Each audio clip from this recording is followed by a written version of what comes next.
You ever see some of these companies' valuation? This company's worth $220 billion. This one worth $6 billion. This one only after 2 years worth $680 million. Why and how? It's called the subscription economy. According to a Forbes article, it says two companies, same top line revenue, 100 million, 100 million. This one has to go chase for its revenue every single month. They got to go sell again. But this one, it's subscription. Every month, people are paying $49.99. According to this Forbes article, this one could be worth 8 times more just because it's reoccurring versus this one. There's a reason for that. We're going to talk about that today. All right, so if you get value out of this video, give it a thumbs up, subscribe to the channel, but let's get right into it. On average, you and I spend $237 per month in subscription model products. That's $3,000 per year, give or take.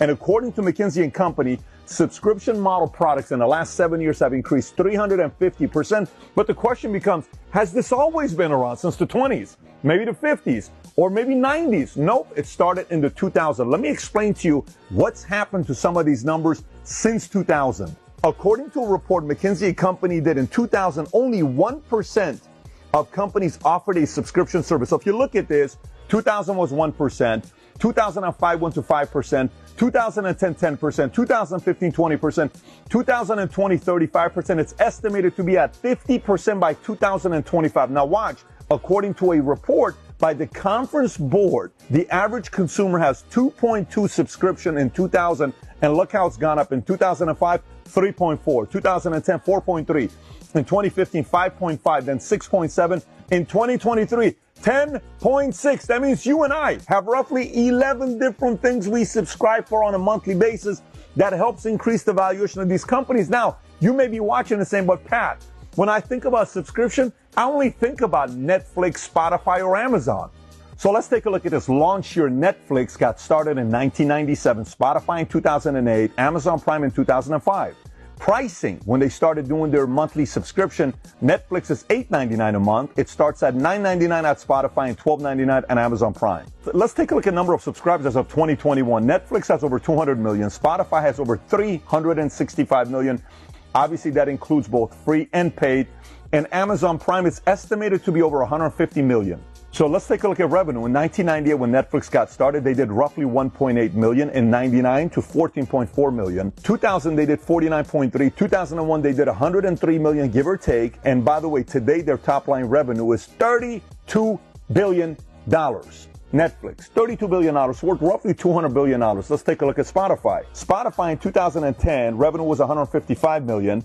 It jumped to 330 million in 2011. Last year, roughly $12.35 billion in a year. Spotify, and last but not least, Amazon. So now keep in mind, Amazon originally got started in 95, but they did not get into subscription until 2005 when they launched Amazon Prime. Look what happened to their numbers. Before Prime in 2004, they were doing 6.9 billion. In 2005, when they started Prime, they went to 14.1 billion. And do you know what they did last year? A little over $350 billion. So now if you're like me, you're like, Pat, but give me a break. We're talking about Netflix, Amazon. It's not every industry can really do a subscription model, really. Let's take a look at other industries. Here's some industries. Software, we got Adobe Creative Cloud and Microsoft 365. Beauty, we have Birchbox and Ipsy. Fashion, we have Stitch Fix and Rent the Runway. You can literally rent the dress they're wearing, Hollywood, $3,000 dress for $100 a day. Or you can ask them to send you clothes every single month. You give them the size, your flavor, what you like, $300 a month.